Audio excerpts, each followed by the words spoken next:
नमस्कार विद्यार्थी मित्रांनो आणि सुज्ञ पालकांनो, मी अभिषेक ठिगळे एज्युकल्चर स्कूल मध्ये तुमच्या सगळ्यांचं स्वागत करतो। तर आपली NMMS ची जी सिरीज सुरू आहे त्यातील हे पुढचं लेक्चर आपण बघतोय। तर आज आपण NMMS 2021 सॅट मधला गणिताचा एक पार्ट बघतोय।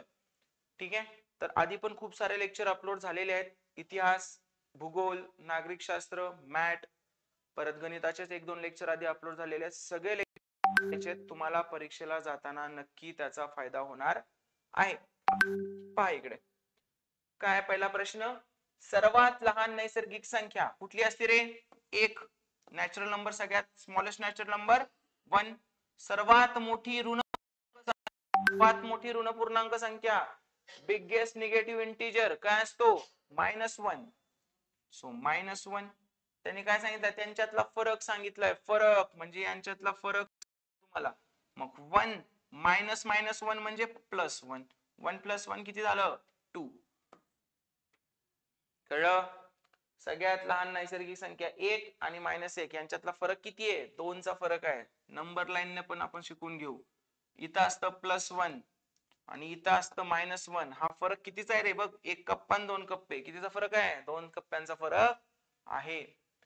पुढचा प्रश्न बघा, तो शकतो आपण 24,389 चे घनमूळ किती? मला सांगा, घनमूळ काढायचंय। 20 च घन किती? 8,000। 8,000 पेक्षा मोठं आहे म्हणजे हे येणार नाही। 30 च घन किती? 27,000 बरोबर। 3 चा घन 27 आणि 3 शून्य द्या, 27,000। मग 27,000 पेक्षा हे लहान आहे, तर 30 च्या पण पुढचं येणार नाही उत्तर, म्हणून हा पण गेला, हा पण गेला। राहिलं काय आन्सर? 29। तुम्हाला काय 29 चा घन येणं अपेक्षित आहे का? नाही, कुणालाच येत नाही घन तो। पण तुम्हाला हे अंदाज लावता आला पाहिजे 20 च्या घनापेक्षा मोठा आहे आणि 30 च्या घनापेक्षा छोटा आहे, म्हणजे 20 पेक्षा मोठी आणि 30 पेक्षा छोटी कुठली संख्या? याच्यात एकच संख्या आहे। बघा, चक्रवाढ व्याजाचा प्रश्न आहे। काय म्हटलंय? 10,000 रुपये मुद्दलाचे दशादशे काही दराने 2 वर्षांचे चक्रवाढ व्याज आणि सरळ व्याज यातील फरक सांगितलाय 81। तर व्याजाचा दर विचारलाय। आपलं काय ठरलंय? मुद्दलवर 2 वेळा रेट ऑफ इंटरेस्ट काढला की तुम्हाला काय मिळतो? फरक मिळतो 2 वर्षांचा सरळ व्याज आणि चक्रवाढ व्याजाचा। मग बघा, मुद्दल किती आहे? 10,000 रुपये। तुम्हाला रेट ऑफ इंटरेस्ट काढायचं आहे इंटू रेट ऑफ इंटरेस्ट, आणि तुम्हाला फरक दिलाय, किती दिलाय? 81। 2 झिरो ला 2 झिरो गेले, 2 झिरो ला हे 2 झिरो गेले, म्हणजे शेवटी राहिले किती? r इंटू आर, r चा वर्ग बरोबर किती राहिलं? 81।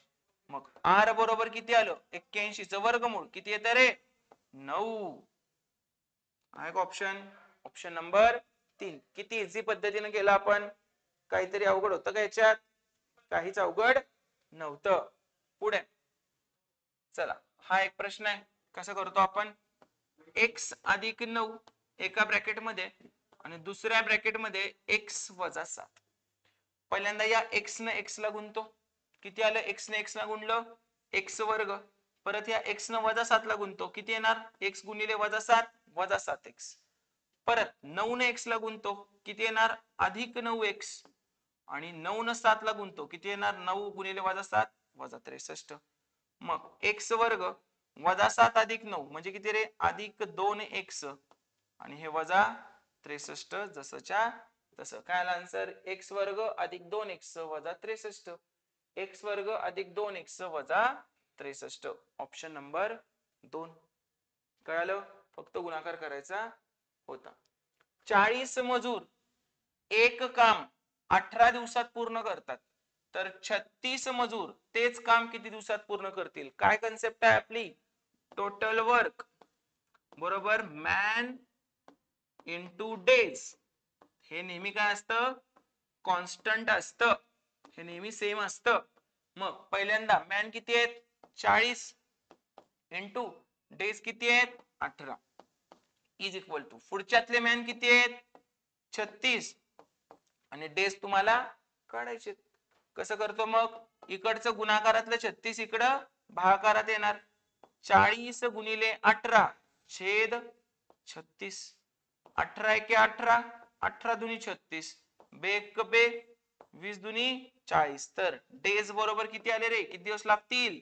20 दिवस लागतील. Option number 1. आपली एकच कन्सेप्ट आहे, मॅन गुणिले डेज कॉन्स्टंट असतं. मग 40 गुणिले 18 बरोबर 36 गुणिले काय असं. ठीक आहे. Option number 1. एका दुकानदाराने छापील किमतीवर 15% सूट देऊन एक साडी गिरायकास 1020 रुपयाला विकली. तर साडीची छापील किंमत 15% सूट दिली म्हणजे विकली कितीला? 85%ला. बरोबर, 85%ला विकली. पण हे 85% म्हणजे रुपयांच्या भाषेत किती आहेत रे? 1020 रुपये. 1020 रुपये. मग आता काय विचारले? छापील किंमत. छापील किंमत किती असते? 100%. म्हणजे किती? लावा क्रॉस मल्टिप्लिकेशन. काय म्हणतो मग? 85% म्हणजे 1020, तर 100% म्हणजे किती? बघा, 17 पाची 85, 17 सख्ख दुग्ग दर्शे 17 शून्य शून्य 1020. ओके. परत 5 एके 5, 12 पंचे 60, 12 गुणिले 100 किती आलं रे? 1200. तर एमआरपी किती असणार? 1200. एक्स वगैरे पकडायचे दिवस गेले आता. ठीक आहे. तशा पद्धतींनी, तशा मेथडने खूप वेळ जातो, मग पेपरला वेळ पुरत नाही. सिंपल, 15% सूट देणे म्हणजे 85%ला विकणे, आणि 85%ला विकणे म्हणजेच 1020 ला. मग 85 ला म्हणतायत 1020, तर 100 ला किती? कुठंच तुम्हाला एक्स दिसणार नाही. अशा पद्धतीने शिकण्यासाठी दिलेल्या नंबरवर नक्की कॉल करा. तुम्हाला आपल्या पुढच्या वर्षीच्या सगळ्या बॅचेस साठीची इन्फॉर्मेशन तुम्हाला मिळून जाईल. ठीक आहे. खालीलपैकी अपरिमेय संख्या कोणती? इररॅशनल नंबर. मागच्या वेळी पण, म्हणजे प्रत्येक वर्षी हा प्रश्न येतोय. इररॅशनल नंबर म्हणजे काही ते संपतच नाही आणि रिपीट पण होत नाही. बघा, 503 म्हणजे काय? 500, 5 सख्ख 30, संपलं. म्हणजे काही इररॅशनल नंबर नाहीये. रूटात 4 म्हणजे 2, संपलं.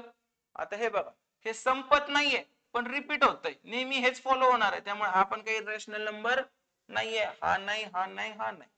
रूटात 7 हे संपत पण नाही, रिपीट पण होत नाही, प्रत्येक वेळी चित्र विचित्र येत राहतंय, म्हणून हाच काय असणार आहे? तुमचा इररॅशनल नंबर असणार आहे. इररॅशनल नंबर म्हणजे काय? जो संपत पण नाही, रिपीट पण होत नाही, त्याला काय म्हणायचं? इररॅशनल नंबर. साध्या भाषेत सांगतोय, गणिताच्या टेक्निकल भाषेत डेफिनेशन नाही सांगत मी. संपत पण नाही, रिपीट पण होत नाही. इथं बघा, हे दोन संपतायत, उत्तर येतात चांगली चांगली. हे संपत नाही पण रिपीट होतंय. रिपीट होतंय तरी पण इररॅशनल नंबर नाही. पण हा रूटात 7 आहे ना, संपत पण नाही आणि रिपीट पण होत नाही, प्रत्येक वेळी चित्र विचित्र काही ना काही तर पॉइंटच्या पुढे येत राहतंय. नेक्स्ट बघा, भागाकार. प्रत्येक वेळी प्रश्न आहे भागाकाराचा, पण हा एकदम सोप्या पद्धतीने सुटतोय. एक्स वर्ग अधिक 17x आणि 70 म्हणजे गुणाकार 70 पाहिजे आणि बेरीज 17 पाहिजे. काय करू शकतो आपण? x अधिक 10 आणि x अधिक 7 चालतंय का? 10 आणि 7 ची बेरीज 17 आणि 10 आणि 7 चा गुणाकार 70, आणि खाली भागाकार कशाचा आहे? x अधिक 10 चा. बघा मग, x अधिक 10 ला x अधिक 10 गेले, उरले किती रे? x अधिक 7. Option number 2. जमलं? होता की नाही सोपा प्रश्न? चला पुढचा बघा. रामरावांनी 3 वर्षापूर्वी एक कार 60,000 रुपयास खरेदी केली. जर घसाऱ्याचा दर दरवर्षी 10% असल्यास त्या कारची आजची किंमत काय? घसाऱ्याचा दर किती आहे? 10%. म्हणजे 10% कमी होतोय दर, डिप्रिशिएट होतोय, घसरतोय. व काय लिहिलंय? Rate of depreciation 10%.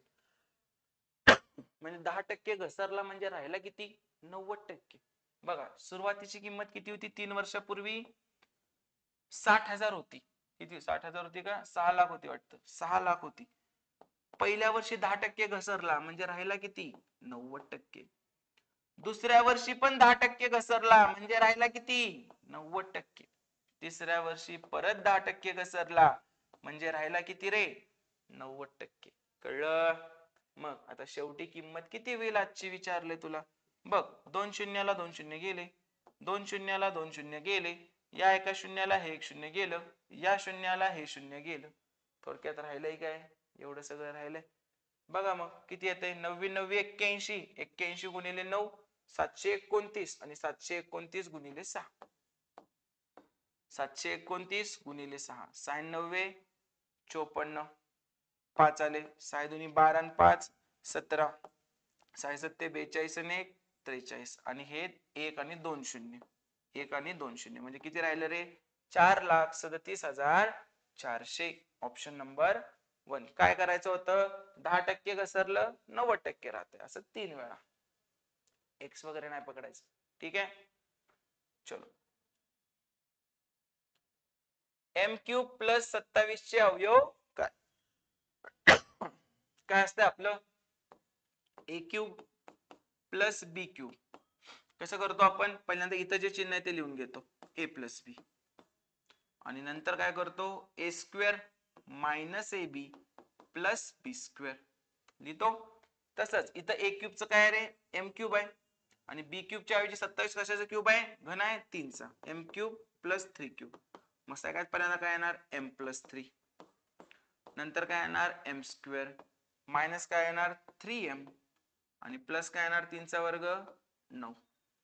मग बघा M plus 3 M square minus 3m plus 9. Option number 3. आता ह्याला काय तुम्हाला ऑप्शन नाही 7 अल्जेब्रिक इक्वेशन आहेत 7च्या 7 पाठ करून जायचे. ते अल्जेब्रिक इक्वेशन जर नाहीत आले तर उत्तर येणार नाही. एका वारंवारता सारणीमध्ये जर समेशन किती दिलंय 1740 आणि टोटल नंबर किती आहेत 25 तर तुम्हाला एक्स बार म्हणजे मीन असतो मीन मध्य बरोबर. तर काय तर मग 1740 छेद 25 काय येणार आहे उत्तर 25 सख्ख 150. आता एकक स्थानी 6 असलेला एकच ऑप्शन आहे पुढचं करत बसण्यात काय अर्थ आहे का तू सांग मला कुठला ऑप्शन आहे दशक स्थानाला 6 असलेला हा एकच आहे तरी पण करू 25 सख्ख 150 उरले किती 14. मग 25 सख्ख 150 उरले किती 24. ठीक आहे मग 25 9 सव्वा 200 उरले 15 आणि 25 सख्ख 150 किती आलं रे 69.6. पण जसं इथं 25 सख्ख आलं तसंच मी ऑप्शन माझा फिक्स केला. परीक्षेत आपल्याला चांगलं उत्तर लिहून कोण मार्क देणार आहे का शाळेचे पेपर लिहितोय का आपण नाही. आपण NMMS ची परीक्षा देतोय की नाही तिथं आपल्याला पाहिजे टिक करणे. मग टिक करताना तुम्ही इथं किती काढले उत्तर कोण बघायला येणार आहे का नंतर नाही. असाच वेळ वाचवायचा असतो. चला परत सेम असे प्रश्न प्रत्येक वेळी पडतात हे प्रश्न. गुणाकार वजा 35 पाहिजे आणि बेरीज वजा 2 पाहिजे म्हणजे 7 आणि 5 म्हणजे काय येणार पहिल्याचं x वजा 7 आणि x अधिक 5. परत याचं काय गुणाकार 21 आणि बेरीज 4 7 त्रिक 21 मग याचं पण काय येणार x वजा 7 आणि x अधिक 3. परत गुणाकार 15 आणि बेरीज वजा 2 म्हणजे 5 त्रिक 15 मग इथं पण काय येणार x वजा 5 आणि x अधिक 3 बरोबर. खालचं काय येणार a वर्ग वजा b वर्ग आहे म्हणजे x प्लस 5 आणि x मायनस 5. कसं केलं आपण a वर्ग वजा b वर्ग बरोबर a plus b a minus b. Algebraic equation पाठ पाहिजेत 7च्या 7 मग इथं किती आहे रे x वर्ग वजा 5 चा वर्ग म्हणून x अधिक 5 x वजा 5 आणि हे गुणाकाराचं चिन्ह आहे. बघा घालवा आता वरचं खालचं x वजा 7 कॅन्सल x अधिक 3 कॅन्सल अधिक 5 कॅन्सल वजा 5 कॅन्सल काय राहिलं 1. काय राहिलं रे 1. नेक्स्ट बघा एकदम सिंपल प्रश्न. हे खालचं 9 तिकडे गेले की काय होणार गुणाकारात जाणार. मग 5x अधिक 7 बरोबर 9 त्रिक किती 27 हे अधिक 7 तिकडे जाणार 5x बरोबर 27 वजा 7 किती 20 नंतर x बरोबर 20 हे भागाकारात येणार 20 भागिले 5 म्हणजे किती 5 चोक 20. तर x चं उत्तर काय आलं रे आपलं 4. आहे की नाही सोप्पा प्रश्न काहीतरी आहे का याच्यात कळलं सगळ्यांना व्यवस्थित. चला पुढे. ओके तर अशा प्रकारे आपण सॅट 21 मधला गणिताचा एक पार्ट बघितलेला आहे. असेच तुम्हाला खूप सारे व्हिडिओ एज्युकल्चर या युट्यूब चॅनलवर मिळत आहेत, एज्युकल्चर स्कूल या युट्यूब चॅनलवर मिळत आहेत, तर ते तुम्ही बघायचे आहेत. इथून पुढे पण खूप साऱ्या परीक्षांचे व्हिडिओ आपण घेणार आहोत, त्यामुळे या चॅनलला सबस्क्राईब करून ठेवा. तुमच्या मित्रमैत्रिणींना पण सांगा, जे कोण तुमच्या आजूबाजूला स्पर्धा परीक्षांचा अभ्यास करतायत शाळेच्या, त्या सगळ्यांना हे चॅनल सांगायचं आहे की इथं इथं असं असं मिळतंय.